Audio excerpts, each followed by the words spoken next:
Coucou tout le monde, c'est Do, j'espère que vous allez bien. Petite vidéo pour parler du destin, parce que souvent vous me demandez ce que j'en pense du destin. Et il y a tellement de facteurs, tellement de paramètres à prendre en compte. J'ai essayé de voir avec vous plusieurs choses qui peuvent être possibles. En fait, pour moi, le destin, c'est du potentiel, c'est du conditionnel, c'est de la prévision, c'est ce qu'on prévoit, ou c'est ce qu'on aimerait avoir. Vous voyez, c'est déjà pas la même corde non plus. Parce que prévoir, c'est ce que tu t'actionnes à faire et à mettre en œuvre pour avoir et obtenir. Et puis après, sinon, c'est ce que tu aimerais avoir. Ça veut dire que tu laisses la chance à la chance et tu te dis, si ça me tombe dessus, ça me tombe dessus.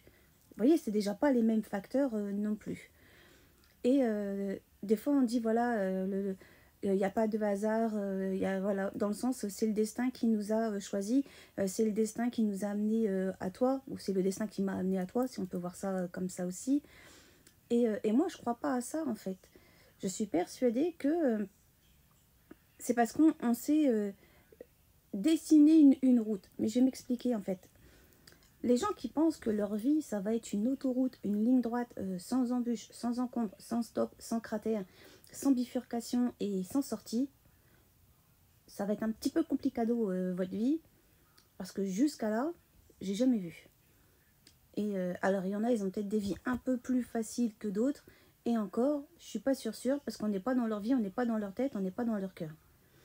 Donc, et puis bon, après, on n'est personne non plus pour penser à la place de l'autre, aussi simplement que ça, en fait. Mais il y a ce truc où, quand par exemple, on est fait pour rencontrer une personne et on fait le choix de ne pas la vouloir dans sa vie. Quelqu'un te dit que tu lui plais ou qu'il t'aime ou qu'elle t'aime, ou que tu l'intéresses ou ce que vous voulez, mais toi, t'es pas intéressé par cette personne.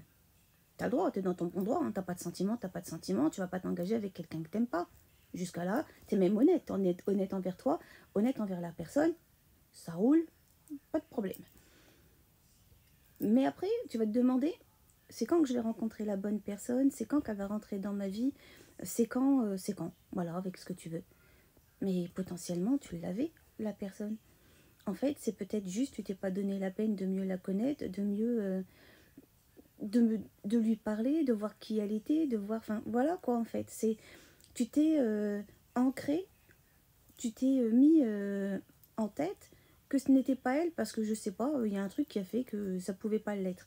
Alors peut-être que sur l'instant T, tu penses que ça l'est parce que voilà, tu es dans ta légitimité de croire que c'est pas elle. Mais au fur et à mesure de parler avec elle, t'en sais rien. Et après, tu peux très bien essayer de lui parler et puis vraiment de voir que c'est pas elle. Mais du moment où tu pars du principe d'avance que ça ne l'est pas, tu te retires quand même un facteur chance. Et du coup, c'est comme si tu bougeais tes lignes de ton destin. Après, tu peux aussi te dire c'est pas elle pour te laisser la chance de pouvoir rencontrer quelqu'un d'autre. Il y a aussi ce facteur-là que tu peux prendre en compte. En partant du principe, je sais que c'est pas cette personne-là, j'ai été honnête, voilà. Maintenant, j'aimerais bien qu'il y ait quelqu'un qui rentre dans ma vie. Maintenant, au bout de combien de temps, ça va dépendre de qui tu es toi, ça va dépendre de ce que tu mérites, si tu es une bonne personne, pas une bonne personne, enfin bref, il y a ça aussi, et de ce que tu fais aussi pour rencontrer. Hein, que je sache, si tu sors pas de chez toi, on va pas venir taper à ta porte. Hein. À part Chronopost, La Poste et les huissiers. Encore, je préfère Chronopost que les huissiers. Après, chacun va midi à sa porte, hein. On revient toujours sur le même sujet. Mais oui. Après, il y a les... parfois, on me parle aussi même de professionnels, en fait. Mais regardez quelqu'un, par exemple, qui fait du théâtre. Au départ, c'était juste quelqu'un qui faisait du théâtre. Il a peut-être pris 3-4 cours. Enfin, quand je dis 3-4, c'est parce que j'exagère, j'extrapole. Bon, on va dire il a pris des cours. Voilà, je n'ai pas extrapolé. Il a peut-être fait des études dedans, de machin. Un jour, il va faire 2-3 castings. Puis voilà, il a quand même un talent un peu plus inné que d'autres. Il va se faire repérer, pim pam poum, voilà, du Nolan, du machin et de ce que tu veux, et pim pam poum, des grands films. Mais ça, c'est parce qu'il ne s'était pas trompé de chemin. T'en as où ils peuvent être infirmières, pareil, c'est dès le départ, dès tout petits, ils ont toujours dit moi je veux faire ça, ou militaire, ou... Il y a des gens où dès tout petit, ils ont toujours dit je veux faire ça, et c'était comme ça. Là, c'est plus du destin. Et ces personnes-là, par exemple, qui veulent faire, par exemple, médecine, il n'y a pas de facteur chance, hein, ils se sont quand même tapés des 10-15 années d'études. Mais après, ouais, ça va leur amener des opportunités, ça va leur ramener des rencontres, ça va peut-être les faire voyager s'ils sont dans l'humanitaire.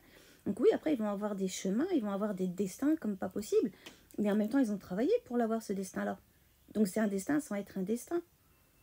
C'est un destin voulu, en fait. Et là, j'ai donné ça, mais ça peut être n'importe quoi. Hein. Quelqu'un qui a toujours voulu réparer des voitures, il va se casser la tête, il va faire mécano. Il sera peut-être au départ mécano et après, il aura peut-être son garage.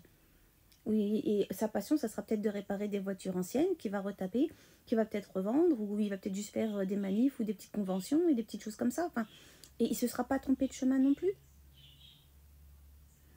Mais si vous attendez que le destin vienne taper à ta porte, si tu attends vraiment qu'il y ait quelque chose, je ne sais pas pourquoi, tu penses qu'il y a de la magie, de la Mary Poppins qui va te sortir ça de son sac en disant tiens, ça, c'est à toi, ça t'appartient, vas-y.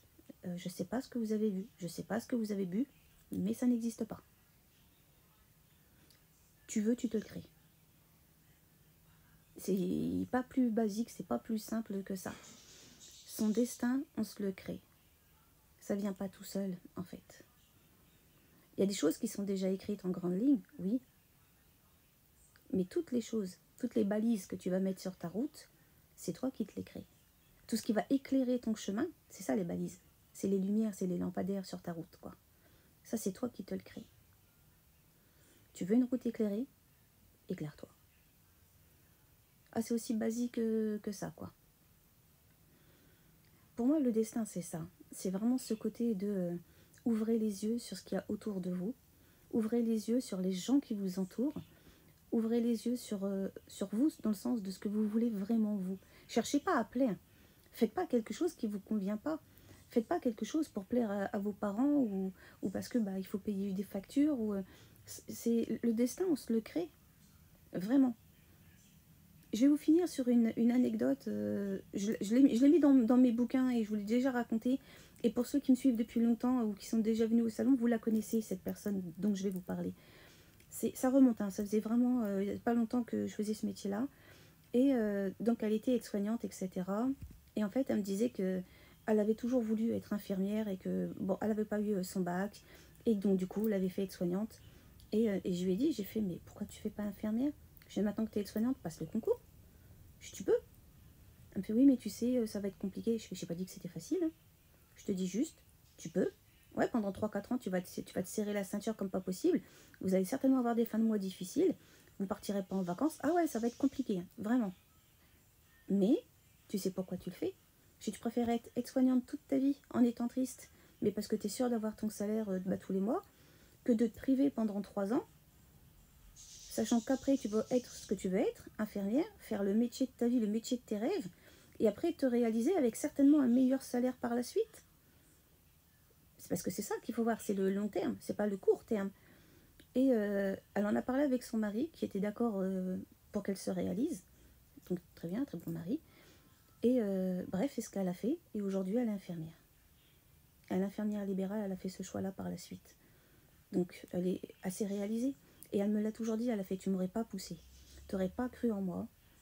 Tu n'aurais pas dit, en fait, que j'étais faite pour ça. J'ai fait, mais moi, je t'ai rien dit, en fait. Je t'ai juste dit, quand on est fait pour quelque chose, on le fait. C'est tout. Moi, je ne suis pas toi. J'ai pas fait les 3 ans. C'est toi qui les as fait, ces 3 ans-là. Moi, je suis rien. Je suis juste quelqu'un qui t'a juste dit que tu pouvais être, que tu pouvais faire. C'est tout. À tous, une très très bonne journée. Je vous fais des bises. À très bientôt dans une prochaine vidéo. Et je vous aime. Ciao, ciao. Bye bye. À la prochaine sur une croisée du chemin, une croisée du destin. Ciao.